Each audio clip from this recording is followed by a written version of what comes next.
ಇದ್ಯಾಕೋ express sports ಕಡೆಯಿಂದ ಬಂದಿದೆ ಅಂತಂದ್ರೆ ಗುರು, ಯಾಕೋ ಆಲ್ಮೋಸ್ಟ್ ಕನ್ಫರ್ಮ್ ಅನ್ನೋ ತರ ಫೀಲ್ ಆಗ್ತಿದೆ ಕಣ. ಎಕ್ಸ್‌ಪ್ರೆಸ್ ಸ್ಪೋರ್ಟ್ಸ್ ಗಿಂದ ಬಂದಿದೆ. ಆಮೇಲೆ ರಿಪೋರ್ಟ್ ಮಾಡಿರೋರು ಕೂಡ ದೇವೇಂದ್ರ ಪಾಂಡೆ ರಿಪೋರ್ಟ್ ಮಾಡಿದ್ದಾರೆ ಗುರು. ದೇವೇಂದ್ರ ಪಾಂಡೆ ರೋಹಿತ್ ಶರ್ಮಾ ಅವರಿಗೆ ತುಂಬಾ ನಿಕಟ ಸಂಬಂಧ ಇದೆ. ಆಕ್ಚುಲಿ ತುಂಬಾ ಹಳೆ ಫ್ರೆಂಡ್ ಅನ್ನೋ ರೀತಿನೇ ಜರ್ನಲಿಸ್ಟ್ ಆಗಿ. ಹಾಗಾಗಿ ಅವ್ರ ಕಡೆಯಿಂದ ಬಂದಿದೆ ಅಂದ್ರೆ ಆಲ್ಮೋಸ್ಟ್ ಇದು 90% ಕನ್ಫರ್ಮ್ ಅನ್ನೋ ರೀತಿನೇ ಇದೆ.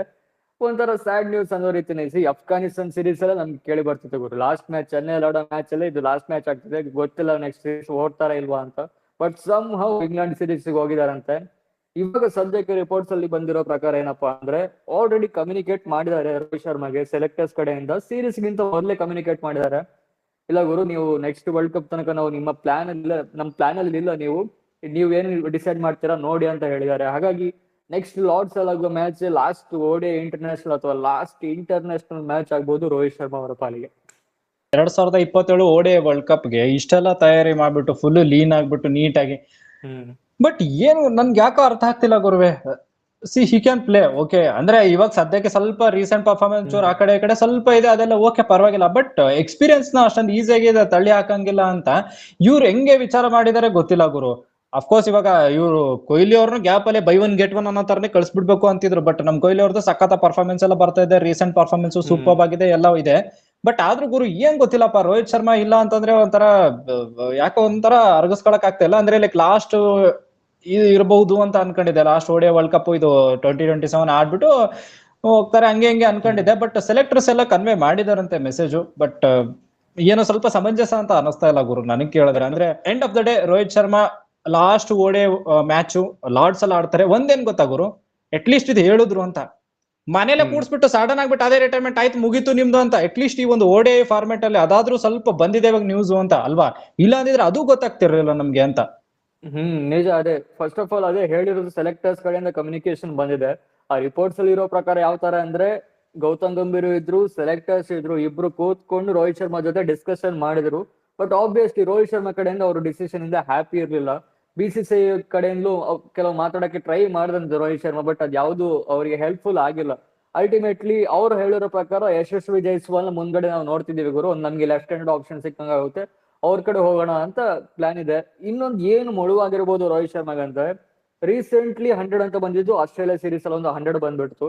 ಅದಾದ್ಮೇಲೆ ಆ ಕಡೆ ಈ ಕಡೆ 70-50 ರನ್ಸ್ ಬರ್ತಾ ಇತ್ತು. ಆ ನ್ಯೂಜಿಲೆಂಡ್ ಸೀರೀಸ್ ತುಂಬಾ ಬ್ಯಾಡ್ ಆಯ್ತು ಆಕ್ಚುಲಿ ಗುರು. New Zealand versus India ODI series ಹೋಯ್ತು ನೋಡಿ, ಅದ್ರಲ್ಲಿ ಬರೀ 20 ಎವರೇಜ್ ಅಲ್ಲಿ ಬಂತು. ಆಮೇಲೆ IPL ಬಂತು. IPL ಅಲ್ಲಿ ಕೂಡ ದೊಡ್ಡ ಒಂದು ಪ್ರಾಬ್ಲಮ್ ಆಗಿದೆ ಎಲ್ಲಪ್ಪ ಅಂದ್ರೆ ಅದ್ ಮಧ್ಯದಲ್ಲಿ ಇಂಜುರಿ ಆಗಿದೆ ನೋಡಿ. ಏನಾದ್ರೂ ಇಂಜುರಿ ಆಗಿಲ್ಲ ಅಂದ್ರೆ ಸೆಲೆಕ್ಟರ್ಸ್ ಸ್ವಲ್ಪ ಕಾನ್ಫಿಡೆಂಟ್ ಇರ್ತದೆ ಗುರು. ಇವಾಗ ಫಿಟ್ನೆಸ್ ಕರೆಕ್ಟ್ ಆದ್ಮೇಲೆ ನಾ ಇಂಜುರಿ ರಿಕರಿಂಗ್ ಇತ್ತಂದ್ರೆ ಹ್ಯಾಮ್ಸ್ಟ್ರಿಂಗ್ ಬಂತು ನೋಡಿ IPL ಅಲ್ಲಿ, ಅದು ತುಂಬಾ ಹೊಡೆತ ಬಿತ್ತು ಅನ್ಸುತ್ತೆ ಗುರು.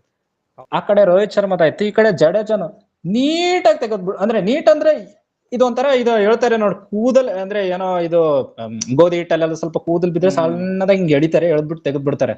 ಏನು ಇದೇನೋ ಇಲ್ವೋ ಅನ್ನೋ ತರ. ಗೊತ್ತೇ ಆಗ್ಲಿಲ್ವಲ್ಲ ಗುರು, ಗೊತ್ತೇ ಆಗ್ಲಿಲ್ಲ. ನಮ್ಗೆಲ್ಲ ಗೊತ್ತಾಗಿರುತ್ತೆ, ಬಟ್ ರಿಪೋರ್ಟ್ಸ್ ಇಲ್ಲ, ಏನು ಇಲ್ಲ, ಹಾಹಾಕಾರ ಎಲ್ಲ ಫುಲ್ ಏನಾಯ್ತು ಯಾಕೆ ಹಿಂಗೆ ಏನು ಇಲ್ಲ ಗುರು. ಇಂಡಿಯಾದಲ್ಲಿ ಪ್ಲಾನ್ ಅಲ್ಲೇ ಇಲ್ಲ ರವೀಂದ್ರ ಜಡೇಜಾ. ಮೇನ್ ಬೌಲರ್ ಆಗಿ ಅಕ್ಷರ್ ಪಟೇಲ್ ಅಂತ ಇವರು ಹೇಳಿದ್ದಾರೆ. ಸೊ ಈ ಕಡೆ ಜಡೇಜಾ ಆಯ್ತು, ಆಮೇಲೆ ರೋಹಿತ್ ಶರ್ಮಾ ಆಯ್ತು.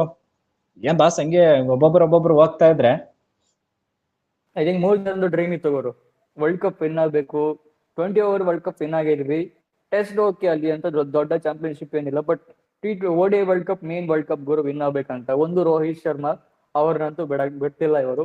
ಇನ್ನೊಂದು ಜಡೇಜಾನು 2011 ODI ವರ್ಲ್ಡ್ ಕಪ್ ಟೀಮ್ ಅಲ್ಲಿ ಇರ್ಲಿಲ್ಲ. ಇನ್ನೊಂದು ಶಮಿ ಕೂಡ ತುಂಬಾ ಹತ್ರ ಬಂದ್ಬಿಟ್ರು 2023.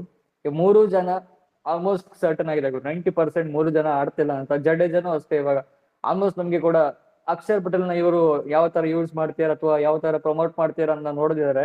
ಜಡೇಜಾದು ಆಲ್ಮೋಸ್ಟ್ ಗಾನ್ ಕೇಸ್ ಅನ್ನೋ ರೀತಿನೇ ಇತ್ತು ಗುರು. ಯಾಕಂದ್ರೆ ಇಂಗ್ಲೆಂಡ್ ಅಂತ ಕಂಡೀಷನ್ಸ್ ಅಲ್ಲಿ ಸೌತ್ ಆಫ್ರಿಕಾ ಸಿಮಿಲರ್ ಇರೋದ್ರಿಂದ ಇಲ್ಲಿ ಕರ್ಕೊಂಡು ಹೋಗಿಲ್ಲ ಅಂದ್ರೆ ಜಡೇಜಾ ಆಲ್ಮೋಸ್ಟ್ ಡೌಟ್ಫುಲ್ ಅನ್ನೋ ರೀತಿ. ಇವಾಗ ಹರ್ಷ್ ದುಬೆ ಬೇರೆ ಬಗ್ಗೆನೇ ಗುರು, ಅಣ್ಣನು ಆಡಿಸ್ಬೋದು ಅಂತ. ಅನಿರುದ್ಧ ಅವರು ಮೊನ್ನೆ ಅಷ್ಟೇ ಒಂದು ರಿಪೋರ್ಟ್ಸ್ ಬಂದಿತ್ತು that Gambhir is backing Rohit Sharma to play without pressure. ಅದೇ ಹೇಳದಲ್ಲ ಗುರು, ಫ್ರೀ ಹ್ಯಾಂಡ್ ಕೊಟ್ಟವ್ರು ಅಂತ ಬಂತು. ಇದು ಫ್ರೀ ಹ್ಯಾಂಡ್ ಅಂದ್ರೆ ಹ್ಯಾಂಡೇ ತೆಗ್ದಿದ್ದಾರೆ ಅನ್ನೋ ತರ ಹಂಗೆ ಹೇಳ್ದಂಗಿತ್ತು ಇದು. ಕಾರ್ತಿಕ್ ಹೆಗ್ಡೆ ಅವರು ಮತ್ತೆ ಶುಭ್ಮನ್ ಗಿಲ್ ಹೇಳಿದ್ದಾರೆ ರೋಕೋ 2027 ವರ್ಲ್ಡ್ ಕಪ್ ಆಡ್ತಾರೆ ಅಂತ. ಏನ್ ಗೊತ್ತಾ, ಇವನ ಅಣ್ಣ ಹೇಳಿದೆ ದೊಡ್ಡ ಪ್ರಾಬ್ಲಮ್ ಆಯ್ತು ಗುರು. ಇವನ ಅಣ್ಣ ಸುಮ್ನೆ ಹೇಳ್ಬಾರ್ದಾಗಿತ್ತು. ಇವನ ಅಣ್ಣ ಹೇಳಿದಕ್ಕೋಸ್ಕರ ಜಿಜಿಗೆ ನನ್ ಗೊತ್ತಿಲ್ಲದೆ ನಾನು ಹೇಳ್ದಿಯಲ್ಲಪ್ಪ ನೀನು ಅಂತ ಮನ್ಸು ತಗೊಂಡವನೇ ಅಣ್ಣ. ತಗೊಂಡ್ಬಿಟ್ಟು ಇಲ್ಲ ನೀನ್ ಯಾರಪ್ಪ, ನೀನು ಕ್ಯಾಪ್ಟನ್ ಆಗಿರ್ಬೋದು, ಡಿಕ್ಟೇಟರ್ ನಾನು ಅನ್ನೋತರ ಜಿಜಿ, ನಾನ್ ಡಿಕ್ಟೇಟರ್, ನೀನ್ ಕ್ಯಾಪ್ಟನ್ ಇರ್ಬೋದು, ನಾನ್ ಡಿಕ್ಟೇಟರ್ ಅಂತ ಹೇಳ್ಬಿಟ್ಟು ಹಿಂಗಾಗಿದೆ ನೋಡಿ. ಬಟ್ ಏನ್ ಗೊತ್ತಾ, ಮನ್ಸಿಗೆ ಏನ್ ಅನಿಸ್ತಾ ಇದೆ ಅಂದ್ರೆ, ಸ್ವಲ್ಪ ಸುಳ್ಳು ಮಾಹಿತಿ ಕೊಟ್ಟಿದೀನಿ ಅಂತ ನಮ್ ದೇವೇಂದ್ರ ಅವ್ರು ಹೇಳಿದ್ರೆ ಚೆನ್ನಾಗಿರುತ್ತೆ ಗುರು. ಸ್ವಲ್ಪ ಗ್ಯಾಪ್ ಅಲ್ಲಿ ಸುಳ್ಳು ಮಾಹಿತಿ ಬಂದಂಗೆ ಏನ್ ಗೊತ್ತಾ, ಲಾರ್ಡ್ಸ್ ಅಲ್ಲಿ ಏನಾದ್ರು ರೊಚ್ಚಿಗೆ ಅದು 150 ಹೊಡೆದ್ರೆ ಮತ್ತೆ ಚಾನ್ಸ್ ಕ್ರಿಯೇಟ್ ಆಗುತ್ತೆ ನೋಡಿ. ಆ ತರ ಏನಾದ್ರು ಆಗ್ಬೇಕು ಲಾಸ್ಟ್ ಮ್ಯಾಚ್ ಅಲ್ಲಿ. ಇಲ್ಲ ಹಂಗಾದ್ರೆ ನಮ್ಮ ಗಂಭೀರ್ ಅವರು ಬೌಲಿಂಗ್ ಹಾಕ್ಸ್ರಿ ಸ್ವಲ್ಪ ನೋಡೋಣ, ಸ್ಪಿನ್ ಹೆಂಗ್ ಮಾಡ್ತಾರೆ ರೋಹಿತ್ ಶರ್ಮಾ ಅಂತ, ಅದನ್ನು ನೋಡ್ತಾನೆ ಅಣ್ಣ. 11 ಜನ ಬೌಲರ್, 11 ಜನ ಬ್ಯಾಟರ್ಸ್, 11 ಜನ ಆಲ್ರೌಂಡರ್ಸ್, ಅಂದ್ರೆ ಫುಲ್ ಫೀಲ್ಡರ್ಸ್, 11 ಜನ ಅಂಪೈರಿಂಗು ಎಲ್ಲ 11 ಜನ ಎಲ್ಲ ಮಾಡ್ಬೇಕು ಎ ಟು ಜೆಡ್. ಅನಿರುದ್ಧ್ ಅವರು ವಿರಾಟ್ ಕೊಹ್ಲಿ ಅವರಿಗೆ ಫೋರ್ಸ್ ಮಾಡಬಾರ್ದು ಫಾರ್ ರಿಟೈರ್ಮೆಂಟ್. ವಿರಾಟ್ ಇಲ್ಲದೆ ಓಡಿಎಸ್ ಇಂಡಿಯಾ ಗೋವಿಂದ. ಇಲ್ಲ, ಕೊಹ್ಲಿ ಅವ್ರಿಗೆ ಟಚ್ ಮಾಡಕ್ಕೆ ಆಗಲ್ಲ ಬಾಸ್, ಚಾನ್ಸ್ ಇಲ್ಲ ಅನ್ಕೊಂಬಿಡಿ. ನಾನು ಇಲ್ಲ, ಏನ್ ಗೊತ್ತಾ ಪ್ರಾಬ್ಲಮ್, ಏನ್ ಗೊತ್ತಾ, ಒಂದು ಭಯ ಆಗ್ತಿರೋದೇನಂದ್ರೆ, ಟೆಸ್ಟ್ ಅಲ್ಲಿ ಹೆಂಗೆ ನನ್ ವ್ಯಾಲ್ಯೂ ಇದು ಇಲ್ಲ ಅಂತಂದ್ರೆ ನಾನು ಬಿಟ್ಬಿಡ್ತೀನಿ ಅಂತ ಏನ್ ಹೇಳಿದ್ರಲ್ಲ, ಬಿಟ್ರಲ್ಲ ಹಂಗಾಗಿ ಓಡೇ ಇಲ್ಲ ಏನಾದ್ರು ಹಂಗ ಆಗ್ಬಿಟ್ರೆ ಗುರು, ಭಾರತ ತಂಡಕ್ಕೆ ಒಂಥರ ಇದು ನಷ್ಟ ಅಂತ. ಕೊಹ್ಲಿ ಅವ್ರಿಗೆ ನಷ್ಟ ಇಲ್ಲ, ಅವ್ರದ್ದು ಆಯ್ತು, ಎಲ್ಲ ರನ್ಸ್ ಹೊಡೆದವ್ರೆ, ಇಂಡಿಯಾಗೆಲ್ಲ ಗೆಲ್ಸಿದಾರೆ, ಎಲ್ಲ ಆಯ್ತು, ನಮ್ಗೆ ನಷ್ಟ ಆಗುತ್ತೆ. ಹಿಂಗಾಗ್ಬಿಡುತ್ತೆ ಗೊತ್ತಾ. ಅದೇ ಸೇಮ್ ಟೀಮ್ ತಗೊಂಡೋಗೋದು, ಅಲ್ಲೇ ಸೌತ್ ಆಫ್ರಿಕಾದಲ್ಲಿ ಅಲ್ಲೇ ಮಂಗ್ಸಿನೇ ಹೊಡಿತಾರೆ ನಮ್ಗೆ. ಯಾಕಂದ್ರೆ ಎಕ್ಸ್ಪೀರಿಯನ್ಸ್ ಒಬ್ರು ಮಿಡಲ್ ಆರ್ಡರ್ ಪ್ಲೇಯರ್ ಇಲ್ಲ ಅನ್ನೋ ತರ ಫೀಲ್ ಆಗುತ್ತೆ. ಅಂದ್ರೆ ಸ್ಪೆಷಲಿ ನಂಬರ್ 3 ನೀವು ನೋಡಿ, ಓಡಿಯಲ್ಲಿ ಯಾವ್ದೇ ಟೀಮ್ ತಗೊಳ್ಳಿ ಭರ್ಜರಿ ಆಗಿರ್ಬೇಕು ಬಾಸ್. ಇವಾಗ ರೂಟೇ ನೋಡ್ತಾ ಇದೀರ ತಾನೆ ನಂಬರ್ 3 ಅಲ್ಲಿ. ಇವ್ನ ಅಣ್ಣನ ನೀವು ಬೇಗನೆ ತೆಗ್ದಿದ್ರೆ ಅಂದ್ರೆ ಇವ್ರು ಪಟ ಅಂತ ಕಾರ್ಡ್ಸ್ ಜೊತೆಗೆ ಹಂಗೆ ಹೋಗ್ತಾನೆ ಇದ್ರು ಇವರು. ಸೊ ನಂಬರ್ 3 ತುಂಬಾ ಇಂಪಾರ್ಟೆಂಟ್ ಆಗ್ತಾರೆ.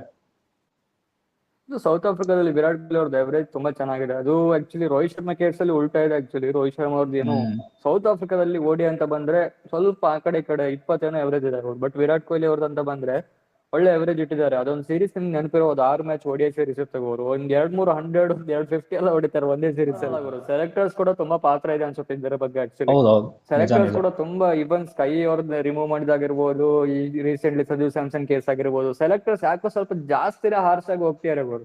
ಅವ್ರದ್ದೇನೋ ಗೊತ್ತಿಲ್ಲ, workout T20 world cup win ಆದ್ವಿ, ಚಾಂಪಿಯನ್ಸ್ ಟ್ರೋಫಿ ವಿನ್ ಆದ್ವಿ ಅಂತ ಫುಲ್ ಕಾನ್ಫಿಡೆಂಟ್ ಆಗಿ ಆತರ ಮಾಡ್ತಿರೋ ಗೊತ್ತಿಲ್ಲ. ಗಂಭೀರ್ ಜೊತೆ ಸೆಲೆಕ್ಟರ್ಸ್ ಕೂಡ ನಾವು ನೋಡ್ಕೊಳ್ಬೇಕಾಗುತ್ತೆ ಗುರು, ಯಾವ ತರ ಡಿಸಿಷನ್ ತಗೊಳ್ತಿದ್ದಾರೆ ಅಂತ. ಅದೇ ಅರೋಗೆನ್ಸ್ ಕಾಣಿಸ್ತಾ ಇದೆ. ಕಾವೇರಿ ಅವ್ರ ನಮಸ್ಕಾರ. ರೋಹಿತ್ ಅವರ ಯಾಕೆ ಇಲ್ಲ, ವೈ ಅಂದ್ರೆ ಜಿಜಿಗೆ ಕೇಳ್ಬೇಕು. ಜಿಜಿ ಮತ್ತೆ ಸೆಲೆಕ್ಟರ್ಸ್ ಆಕ್ಚುಲಿ ಏನ್ ಗೊತ್ತಾ, ಜಿಜಿಗೆ ಅಂತಿದೀವಿ ನಾವು, ಬಟ್ ನೀನ್ ಹೇಳ್ದಂಗೆ ಜಿಜಿ ಮತ್ತೆ ಸೆಲೆಕ್ಟರ್ಸ್ ಸೇರ್ಬಿಟ್ಟು ಕೂತ್ಕೊಂಡ್ಬಿಟ್ಟು ಕನ್ವೆ ಮಾಡಿದಾರಂತೆ, ಬಂದಿದೆ ನೋಡ್ರಿ ಸುದ್ದಿ.